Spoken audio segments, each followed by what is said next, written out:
baiknya terlebih dahulu kita melaksanakan berdoa. Semoga Allah Subhanahu wa Ta'ala selalu memberikan keberkahan pada kita semua dan kita selalu ada dalam lindungan Allah Subhanahu wa Ta'ala. Amin ya rabbal alamin. Bismillahirrahmanirrahim. Astagfirullahaladzim, la ilaha illallah, Allahumma anta rabbi la ilaha illa anta khalaqtani wa ana abduka wa ana abduka wa bika nasta'inu wa bika min ma sana'tu abu laka ni'matika alayya wa tanfi'u indal maut maghfiratan ba'dal maut Allahumma hawwin alaina fi syarril maut wa najatan minan nar wa afina hisab rabbana tu'minna.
Halo, selamat pagi. Dengan Bapak siapa?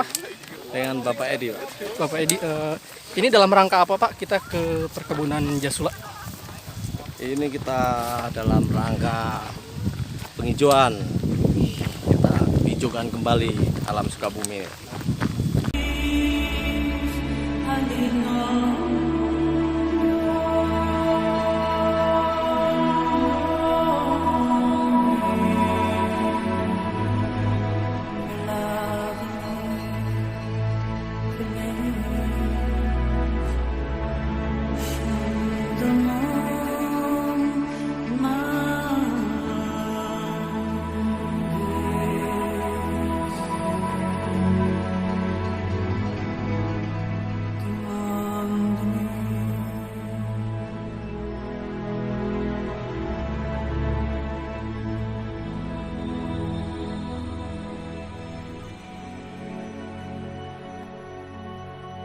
Halo, selamat pagi Pak Dida.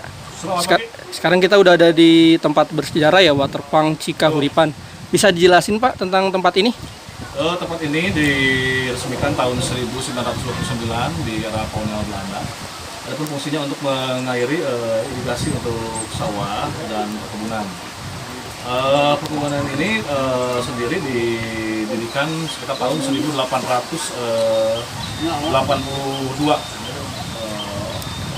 Lanjut sampai sekarang namanya sudah berubah. Dulu kan perkebunan under naming Cirende, sekarang Jasula Wangi. Didirikannya tahun 1882 oleh keluarga Pan Blomstein. Gitu. Totalnya ini semuanya 800 hektar lebih, hampir 900. Dikarenakan upbuilding COD yang terpisah, sekarang tinggal setengahnya aja, 450-an sekitar segitu lah.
Assalamualaikum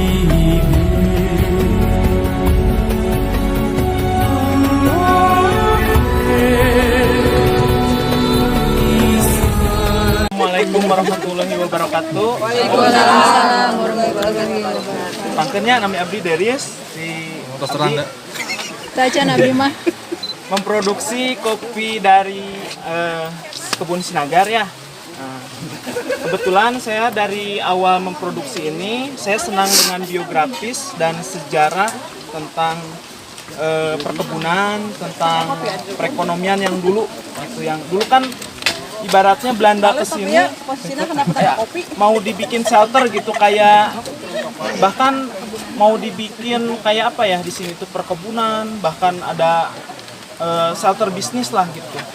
Nah, bahkan dulu berdirinya perkebunan Sinagar itu dari teh, kopi, karet.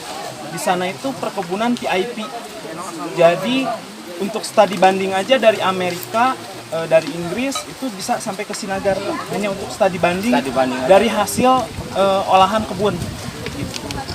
Makanya dari itu saya hanya apa ya ibaratnya mengembalikan lah, mengenang gitu, menggali lagi gitu untuk sumber daya alam yang baru dan sumber manusia yang baru, SDM baru gitu Pak. Itu penjelasannya. Dan kopi ini udah saya kirim ke beberapa negara, tapi bukan karena apa ya, kita pengiriman bukan ekonomi gitu kan.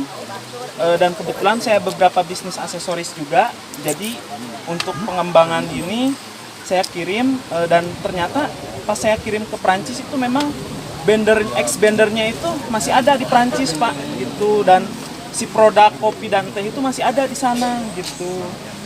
Jadi ini udah kita kirim ke Jepang, ke Belanda, ke Rusia, ke Jerman.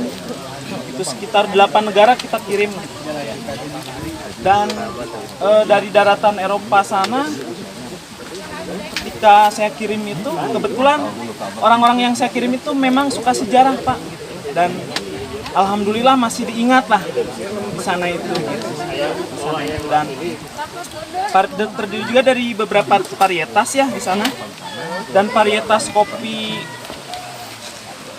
di Sinagar itu di Nagrak ya, kebetulan itu varietas yang masih asli gitu.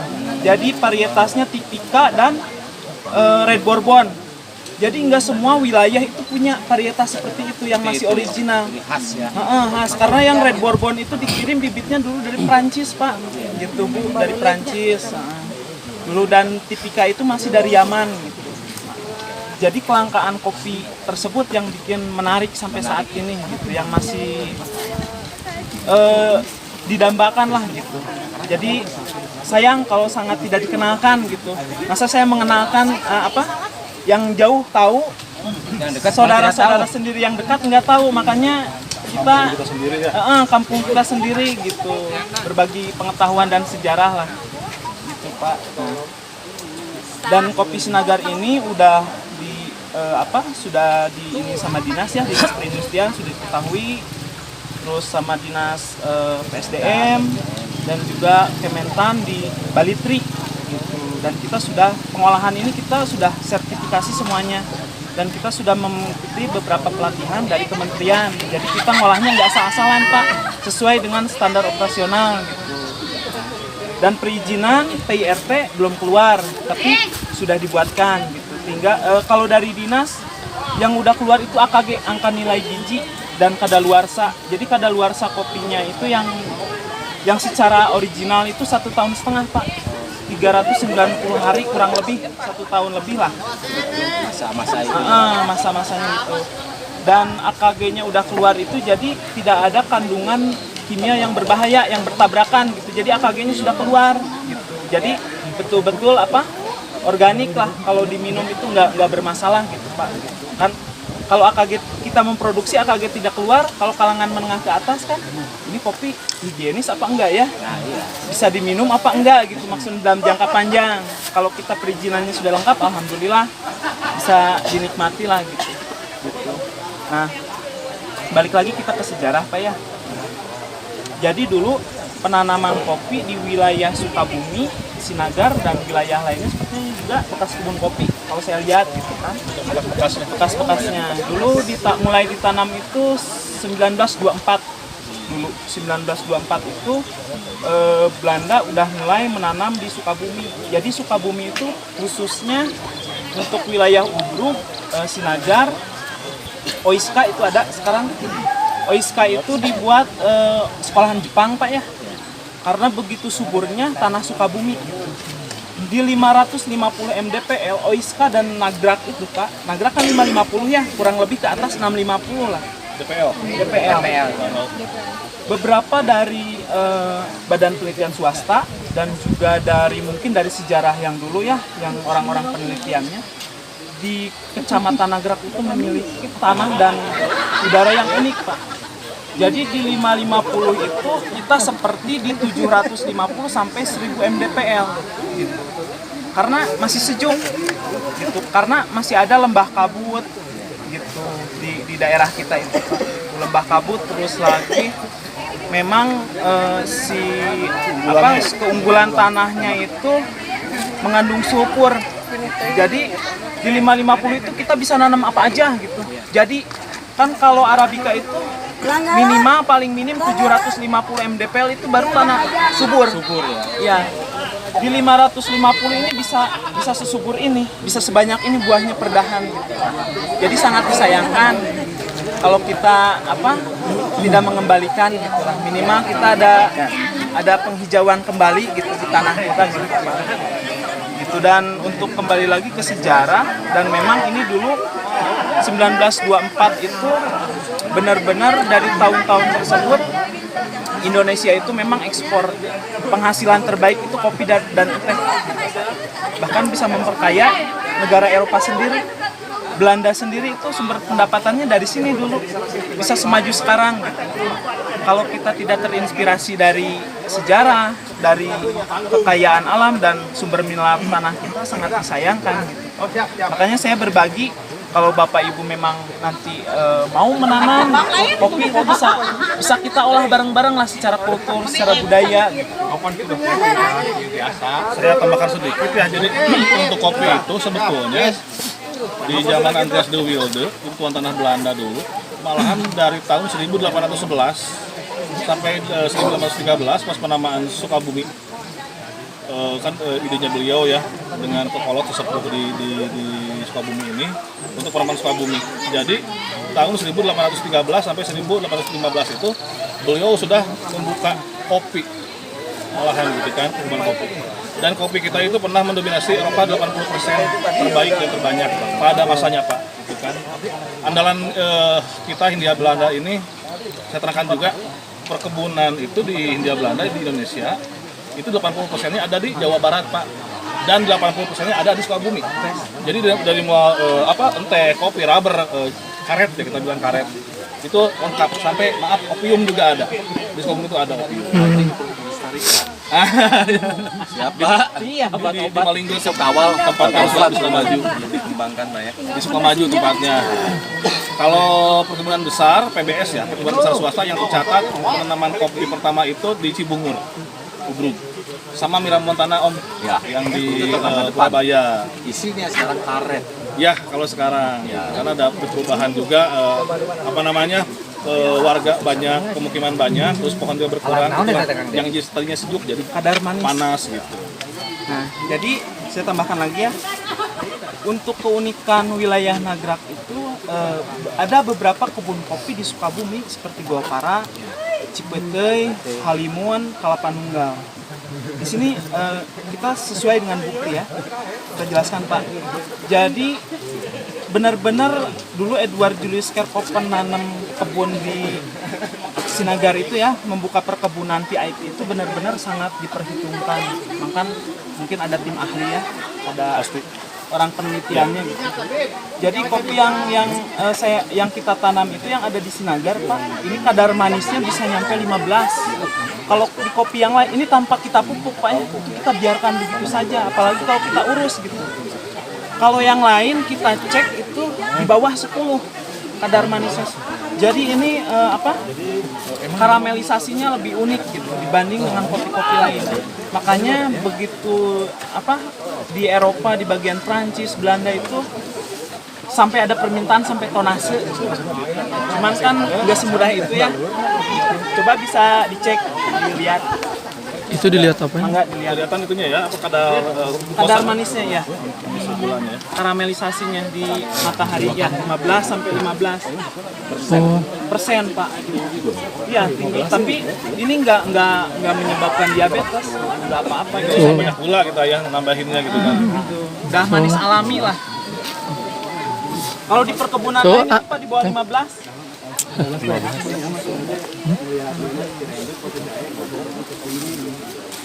Umumnya luar biasa. Ini nagrak luar biasa Pak. Dan satu lagi Cina. Kirain tadi vape apa gitu saya kirain. Itu yang dimasukin apa itu? Powder? Enggak, dari kopi cherry. Oh, bang. Dari cherry-nya. Oke. Jadi kalau petani lain dicek itu pengen semanis gini, waduh, luar biasa. Luar biasa ya. Harus pakai pupuk ABCD Pak. Kalau di Sinagar udah nggak usah. Cintanya.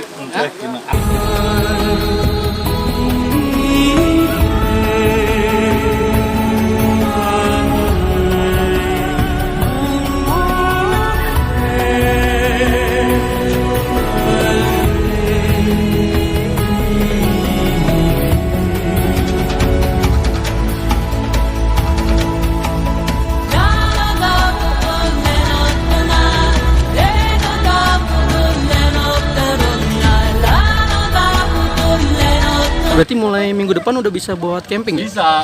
Belum campingnya belum. Oh, campingnya Jadi belum. Kita buka dulu mungkin sebulan lebih, baru kita siapkan tenda-tendanya. Gitu loh. Sebulan ini kita cuma kunjungan doang, orang-orang boleh masuk, ada tiket segala macam itu doang. Oh, Di tiketin mulai weekend depan. oh mulai Sekarang weekend. masih gratis nih, sekarang masih gratis. Oh, Ini tapi tetap masuknya Masuk sini. Jadi masuk sana susah kan nggak ada tiket. Masuk ke sini semua di blok. Oh. Masih balik lewat sini. boleh tahu tadi tiketnya berapa? 10.000. 10.000. Oke. Ya. Ya.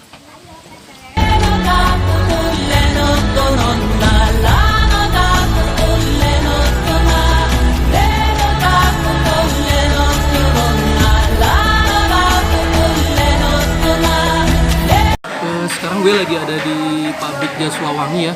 Yuk kita intip aktivitas yang ada di pabrik jas Lawangi. Oke? Cek it out.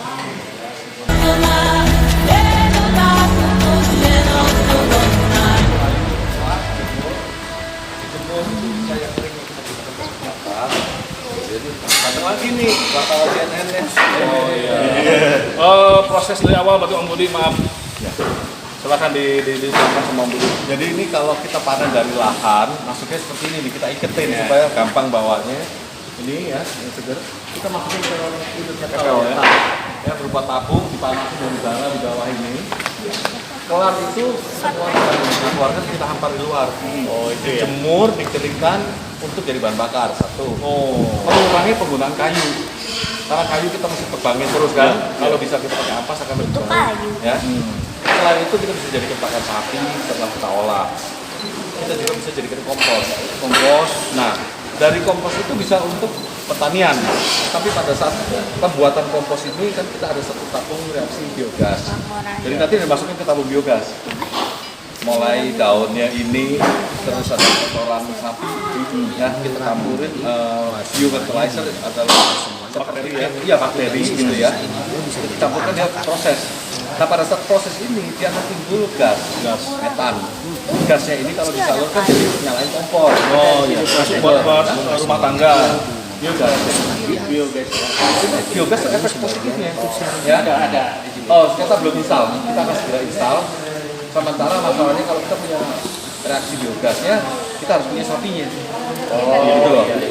Jadi kita harus siapin sapinya dulu, baru tabung itu. Jadi nanti kotorannya bisa masuk. Kalau nggak tetap ini mahal. Betul. Jadi manfaatnya ini ya, muter aja. Ya, jadi kita dapat gasnya. Nah, gas ini bisa untuk di kompor, bisa untuk nyalakan generator bio. Iya. Generator bio akhirnya jadi listrik. PLTU ya. PLTG. PLTG. Nah, terus dengan proses seperti itu hasil dari ini setelah matang dia akan ngapung dan keluar. Pada saat kita keluar dua produk yang kita dapat, satu produk kompos keringnya, yang satu lagi pupuk organik cair. Nah, yang pupuk organik cair ini bersiraman, kotoran, ya cair. Terus yang komposnya dibuat media tanamnya, dicampur sama tanah lagi, tetatain jadi buat tanahnya ditanam. Iya, dapat 2 tetap. Sebetulnya kalau dihitung dapat 2, dapat 3, dapat gasnya kok. Gasnya dinaikkan jadi listrik lagi. Menang ada airnya Pak uap ya Om? Hah?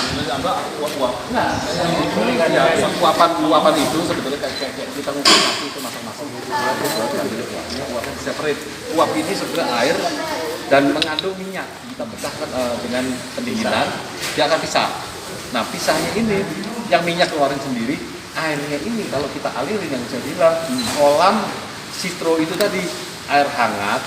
Air masak kok, airnya hangat kita berdemat aroma sitro, aroma terapi kan? Video tapi itu sudah dengerin. Kalau ada yang mau naik silakan. Itu bisa lihat langsung Keton itu lagi loading ya. Lagi tanya unload yang saya loading.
Setting wadang. Iya, belum datang nih kejonya. Oh, kirain udah datang kejonya. Belum, baru Oh, ngebul. baru ngebul. Oke, bro.